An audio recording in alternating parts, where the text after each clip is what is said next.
I'm Lisa Bien, and welcome to Bouncing Back. Today we're going to talk about what might be people's least favorite word in the English language. We don't like to talk about it. We don't even like to think about it. And we try every day to wipe it from our vocabulary. I am, of course, talking about the F word, failure. Failure is the monster that follows us around and taunts us whenever we try to accomplish anything. Sometimes we try our hardest and we still fail. It's that very fear of failure that stops us from trying it at all. But whatever the cause, the result of failure can be absolutely crushing. Bouncing back from failure is one of the hardest things that any person can do. But it can be done. And today we're going to talk with some people who understand the sting of falling down, but have found a way to get back up and try again. Let's get started. Hello, I'm Lisa Bien, and welcome to Bouncing Back. God makes a way. Be honest and communicate. Your authentic self. That's so critical. Thank you for joining us on this edition of Bouncing Back. Let's introduce our guest, Saul Singleton. Saul had done it. He had won a football scholarship at a prestigious private college. He had the rare blessing of intelligence and athleticism to build a future for himself, either in the NFL or with a college degree. And then he took his eye off the ball and he lost it. His scholarship was gone. Singleton had to take a good, long look at what had happened. After much loss, self-reflection, and self-forgiveness, he bounced back. He earned a new scholarship as a Temple Owl and finally earned his degree. Saul, thank you for joining us today. Thank you, Lisa. Also joining us today is Dr. Lois Butcher. She's a professor at kinesiology here at Temple University. She has spent decades studying how people move from Olympic gymnasts to college athletes to professional musicians. She's an expert of sports psychology and has that keen understanding of pressure to perform, especially when there are hundreds, even thousands of people watching.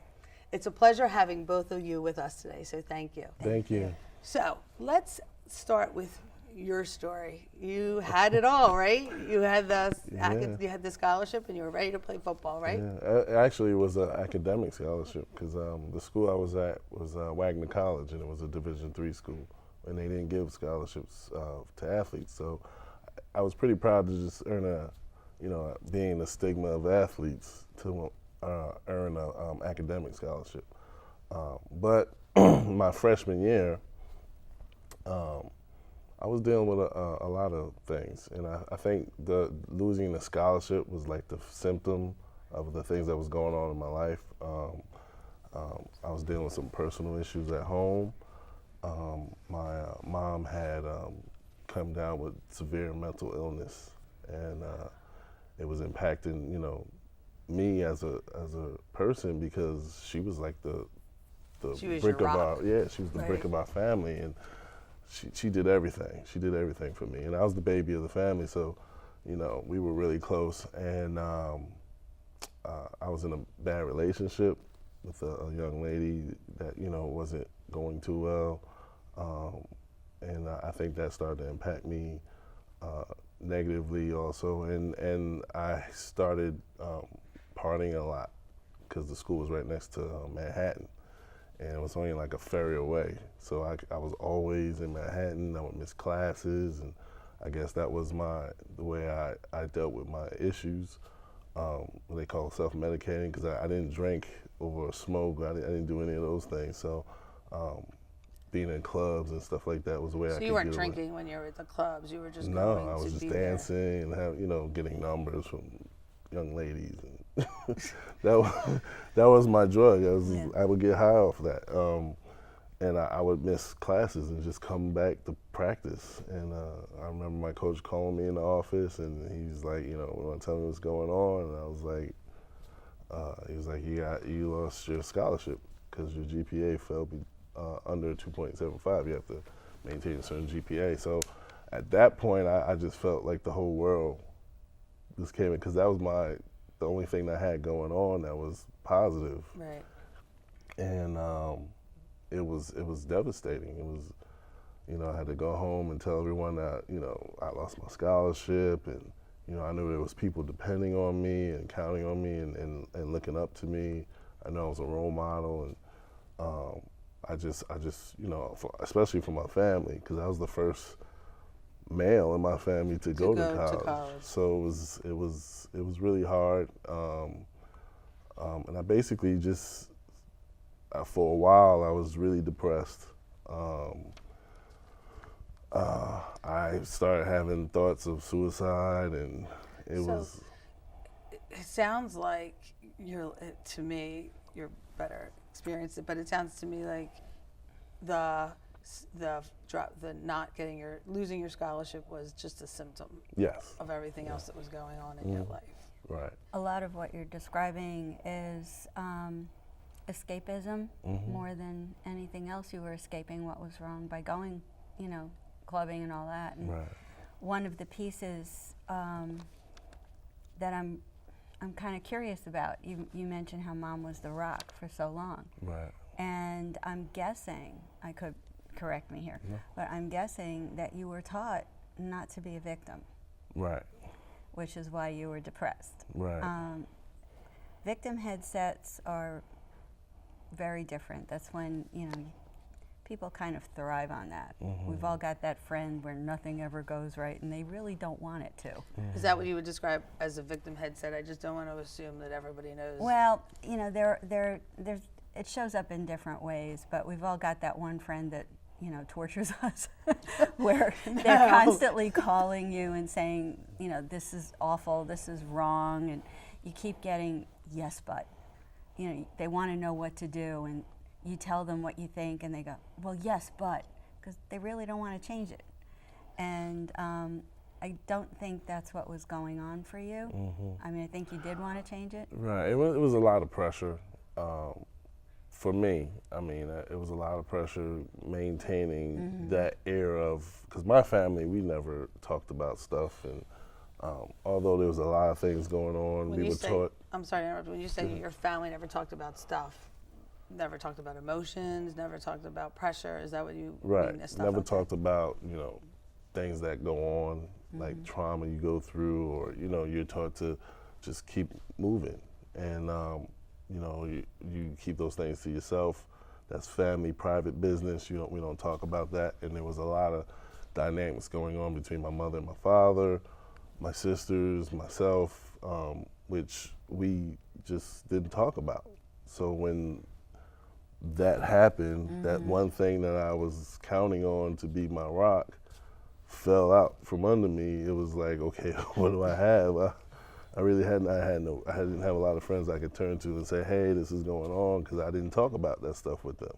I didn't talk about, being molested as a child, and just family dysfunction. My dad was alcoholic. My mom had these mental issues, and we went about life. And we lived in the suburbs in Teaneck, and we went to a really good high school, and you was taught, okay, you perform, you do what you're supposed to do. That stuff, you just keep it to the side. And I guess when that happened, everything started to overwhelm me, because I really didn't have anything to turn to.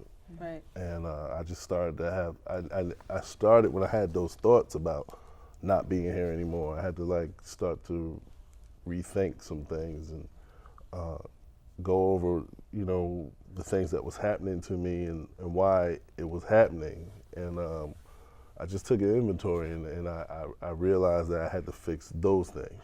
Because even if I left that school and went somewhere else.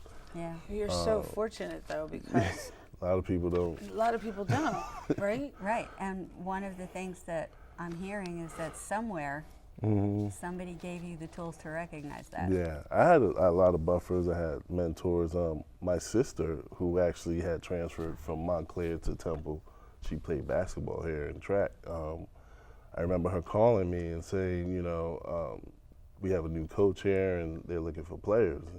And I know you need to, we won't be able to afford that school, but you could walk on, show the coach the film, and try to earn a scholarship. And the school was significantly cheaper than the school I was at. So I knew I needed to change something. So, even though I didn't start to change all of those other things that was going on in my life. I was like, well, maybe if I go to a new place, I have a familiar face. You know, we were really close. We were like 11 months apart. Irish babies, they call Irish twins. And my mom always had us really close together. So that was my rock at that time. So when I transferred, I just mortgaged everything, just sold everything, credit cards maxed, and because I knew I had to. So you weren't thinking, oh my God, suppose I blow this opportunity. You were just like, No, this is. I just refocused. Yeah. I was like, okay, well, let me start there. And I remember I was in Sweden playing football. I mean, 19 years old. I mean, having the opportunity, and I met a recruiter for the World League at that time. They were starting the World League, and he was like, you gotta change your position. He's like, you can't be the big fish in a small pond. He's like, that's not gonna work for you. You were lucky though, because Right. someone said that to you, right? Right. And you said you had good mentors. A lot of people don't have good mentors, Right. right? So we went full circle. You told us your story, and now you said, okay, now I had to refocus. But there's a whole lot of work that needs to go in between there. You Right. know, you have the good mentor, you have someone that's going to help you. Let's spend some time talking about the whole lot of work that has to go on, because there's people who are watching the show right now and they're thinking, well, that's me. I feel hopeless, or I'm feeling like overwhelmed, Yeah. or I just failed. And so let's talk also about the different types of failures. You know, there's that big failure that everybody sees. You know, you had to tell everybody that you lost your scholarship, right? There's the failure of a football player who loses the big game, and everybody knows he lost, and then it's all over national news for a couple of days, and you know that it can be daunting. Oh yeah. And then then there's the personal failures. You know, and personal failures. I mean, I would ask you, Dr. Butcher. You know, personal failures. A failure is a failure. Yeah, and the most important thing are the tools you have in your own little knapsack before you hit that failure. Some of us aren't given very many, and others are. You know, not all of us have the opportunity to have a very strong adult in our lives when we're growing up. I was really lucky, and had a very strong mom, very strong older sister, excellent role models, and you had some good role models. The important thing to remember is that, you know, most of our personal failures aren't fatal. Can you say that again? Most of our personal failures aren't fatal. Okay, say that one more time, because I believe we were having this conversation earlier, and especially I think on college campus, we see it rampant. I failed a test. You know, I have a son who suffers from anxiety, and he would call me before a test, and I'd say, what happens if you fail this test? Yeah. Most of our personal failures aren't fatal. And to just add on that, I do suicide prevention also, and the biggest population where suicide is the third leading cause of death is 10 to 25. Yeah. So you're thinking adolescence up to young adulthood to college age to being a young adult. That's the biggest group.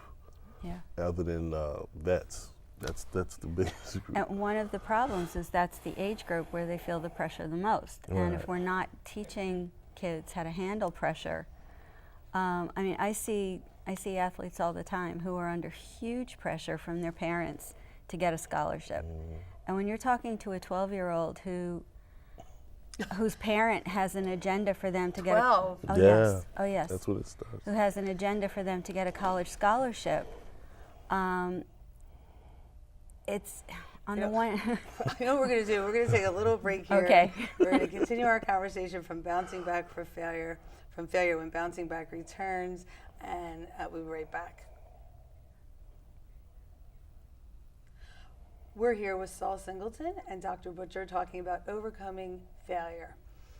So we were talking about 12-year-olds which Yes. kind of stopped me in my tracks for a minute because at 12 years old, they're telling kids they need to get a scholarship. Oh, yes. At 12 years old, I'm just hoping that they do well in school. No. At 12, we're still hoping that they, you know, I mean, 12 years old, you're watching, I know my daughter was using a squirt gun to wet her hair to style it. You know, I mean, this is what they're half child, half going on teenager. And many kids are put in a position, especially if they show talent, where their parents want them to get that scholarship.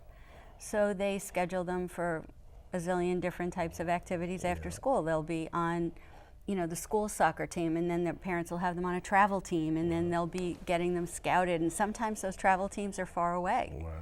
Right. About 20 years ago, there was, Huge business. yeah, What's a huge business? Just the whole. Just little leagues. I mean, Yes. there's a TV show called Friday Night Tights. Yes, I mean, there these is are that, 10-year-old kids yeah. that the coaches are, you know, hyping them up to hit harder. And I mean, with all the protocols you have now with helmets and concussions, and I mean, these.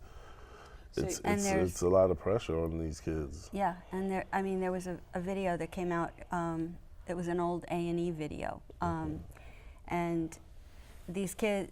There were kids on there where the dad was talking about how he had his son in the school soccer league and a travel team, and the travel team specifically coached to the top half of the team, so these kids could go get college scholarships. Now, when you're 12 and 13 years old, and you're being channeled into that, my first question is, does the kid really want it, or are they pleasing mom and dad? Right. The other thing is, at 12 and 13, do they really know that that's what they want?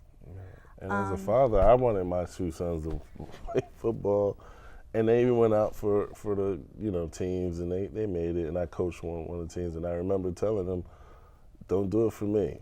I mean, but as a coach, and as a former coach, you can really tell when a kid is going to take to that sport. Yeah. Like after that first big hit, especially football. Right. And I knew both of them. At that point, I'm like, okay, so we just finish the season. Just finish the season. Because I don't want you Let's to get quit, out. because That's that's right. part of failure. That's if you right. quit something, Yep. and but finish the season, do your best, and then you go on to whatever. So now my oldest son, he's a competition marching man. They win championships. I mean, he's doing his thing, and it's no pressure on him. I just want him to do something that makes him happy. But Yeah. as a young man, and I was the fourth in my family, there was a lot of undue pressure. I mean, my parents didn't have me in little leagues because my mom was really protective, overprotective, I think. And that sheltered me from a lot of stuff. So I didn't experience a lot of failure as a kid. Everything I ever tried, I succeeded at. So when that happened to me, as a culmination of all the other things that was going on in my life, Right. it was just like, how do I deal with this? And it seems like there's always that explosion because things build up. And, you know, if you're putting all of your efforts onto your teams and then you start to remember, oh my gosh, I have to keep my schoolwork at a certain level or I won't get this, or, you know, and then you have the double pressure. I've seen it where in gymnastics you've got, you know, 11, 12, 13-year-old kids getting picked up from school, changing clothes in the car, doing their homework in the car, getting to the gym, spending 4 hours there, getting back home, finishing the homework. Somewhere in there they need a social life, and they don't have that. And you're seeing kids who are, in some cases, getting resentful of what they're doing, and then they act out inappropriately. Or they feel so guilty about not wanting to do it anymore because they know how much money mom and dad have put into it, that they continue just to keep mom and dad happy. That's not healthy. And then you'll have kids who, the kids who really want it are, I would say, probably a smaller number than the other Really? that I was going to mentioned. ask you that. Because so many of them don't really know. You know, But then, so there's a hidden fear in there, of course. right? The hidden fear in there is to, I don't want to fail Or and let tell anyone let down. anyone down. I don't want to let mom and Right. dad down. And then you have to deal with that pressure. So how do you do that? If you're not telling anybody about that, what do you start doing? Self-medicating. Yeah. If you get injuries all the time, I've seen kids or young adults start getting hopped up on pills. And So I want to talk a little bit about, we've been talking a lot about, you know, the fear of failing, and I would love to talk about, you recognize, like you did, you recognize that you need to make a change. Right. How do you take that first step? Because that's not easy. That's, you're all laughing because we all know it's not easy, right? Right. No, it's not easy. And so for someone who's watching right now who is, you know, maybe considering going back to school or maybe changing their major, but they're thinking that they're not smart enough somehow, you know, they're afraid of failing, you know, in that regard. And there's so many different types of failures. So how do we, what are some tips that you both would like to offer of, you know, how do you get back? You know, you make it seem very easy. Well, I kind of, you know, went back to Temple, and by the way, Temple is a great school and saved my life as well. And mine. Well, so I we're all mean, Temple. coming to Temple was, for me, like, to me it was a no-brainer because I really didn't have any other choices. You know, either that or drop out or start working, and you know, I wanted to continue to play football. I wanted to continue to go to college. So it was your drive for football still. It was that, and the fact that I promised my mom like I would get my degree, and which I did, everyone. And it was, the funny part was I was able to focus on that, but I still wasn't addressing any of the issues that I had to deal with. So when you came to Temple, you still weren't really dealing So with. there's a funny story. What did you say? There's a funny story with that. So I walked on. I was doing really well. There was a starting tight end because the red shirt would go against the first team. So I'm trying to make a name for myself. So I'm doing really well with this kid, and I remember it was well into the evening. We were practicing on the practice field, and he came up to me after a play. I knocked the ball down and did something. And he's like, "You need to calm down." He pushed me. So I blacked out. Like I don't even remember what happened for the next couple of seconds. All I remember is when I came to, I had his helmet in my hand. And the coach was like, "It took like 5 of us to get you off of him. And you wouldn't let go of his helmet. So we had to take his helmet off." So that scared me. And because I've never lost it like that before. Like I've never got that angry, but I realized that there was some other things going on that I needed to take care of it, because that could be detrimental to what I was, or counteractive to what I was trying to do. I'm trying to earn a scholarship now. Here I get this thing that happened, and the coaches is looking at me like, wow, that was scary. Right. And what you did was you prioritized. Right. So, I mean, your priority was school and being on the team. Right. And all the other peripheral stuff was what you put to the side, but you also knew you had to deal with it. Right. So the peripheral stuff became the pieces that were getting in the way of what you really wanted. Right, right. So in getting that together, you were able to start, figuring out what you wanted, how you wanted to do it. Essentially, you picked up those pieces and handled them in the context of being able to continue what you wanted to do. Which was getting therapy on campus. Yeah. That stuff's free. Yeah. And I love it. That stuff's free. And me and my sister, we both recognized, she was going to Temple, we both recognized that there was some family things going on. So we wound up having family counseling with someone else off campus. That was really helpful for me. My dad and my 4 sisters were involved. My mom wasn't, because she was still going through her issues. And it was really helpful to me, especially seeing my dad there. It was really helpful for me. And now I could start pursuing that thing, but I was also dealing with all those underlying issues. I had got rid of bad relationships. I pretty much stripped everything in my life that was not conducive to me being successful. I mean, friends, girlfriend, like everything that wasn't positive or helpful to me, and you know whether or not it's healthy for you. I just decided to make that decision to do that, because those things weren't more important than me accomplishing, which was that overall goal, was to get that scholarship and without asking the question, you answered it. One of the things I say to my athletes all the time is, you don't like what's going on, you're struggling with what's going on, what are you willing to do? Not what are you going to do?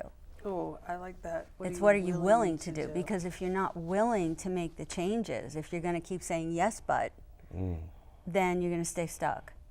You have to be willing to make those changes. You clearly were willing to make those changes. That's powerful. But this goes back to a question that I ask probably when I'm having lots of conversations about this and on the show. Why is it that some people have that innate willingness, drive, whatever we want, whatever word we want to use, ability to overcome adversity more than others? Resiliency is part of human nature. It's how we're taught to use it, I think. And to me, it doesn't really matter what athlete or what sport. It's a question of what are you willing to do to change it. And if a person isn't willing to change it, that comes from prior learning in a lot of ways. It also comes with comfort. I mean, being a victim is like putting on your favorite bathrobe and your fuzzy bunny slippers and you just hang out. But but I love that. Being a victim, it's like putting on your. But you need to clarify victim. There are types of victims. I'm not talking about the person who was assaulted. I'm not talking about the person who, was so completely traumatized that they need serious clinical assistance to get out of that. Right. I'm talking about, the person who, well, everything in my life is just awful. And that sort of headset where you can't move forward because there's this resistance and this I don't really want to. And for some people, being a victim gets them the attention they're craving. And I need to probably put bunny ears around the word victim because I don't want anyone who's been assaulted or who's been mistreated badly in some way, whether it's spousal abuse or verbal abuse from a parent or anything. That's a different victimhood. Right. And that's a clinical victimhood that goes well past. I'm on the terms of what you're saying, but there's I think, like you said, there's different kinds because there's the failure that happens to you through no fault of your own. Yes. And then there's the failure that happens through your decision-making process, through your actions or things that you've done, and then it's failed because of your direct actions. So those are two things that people need to understand. If my parents, weren't very good parents, and because of that, as a result of that, I've had some things happen to me in my life, that's not my fault. That's right. If I was a victim of some circumstance, that's not my fault. But a lot of victims choose to blame themselves. So we were talking about in the car coming over here, everyone has some kind of failure. At some point, they all experience some kind of failure. It's whether or not how you respond. So a failure could either be it can imprison you, or it can be a motivator. Thank you. So we're going to wrap it up for today. We spent a lot of time talking about failure, and I really want to thank you both for joining us. There once was a man who failed at almost everything he tried. He had to quit school during 7th grade to take care of his brothers. He took dozens of odd jobs, from farmhand to motel operator to even taking care of mules. By his 40s, he was broke, and he was working at a roadside service station.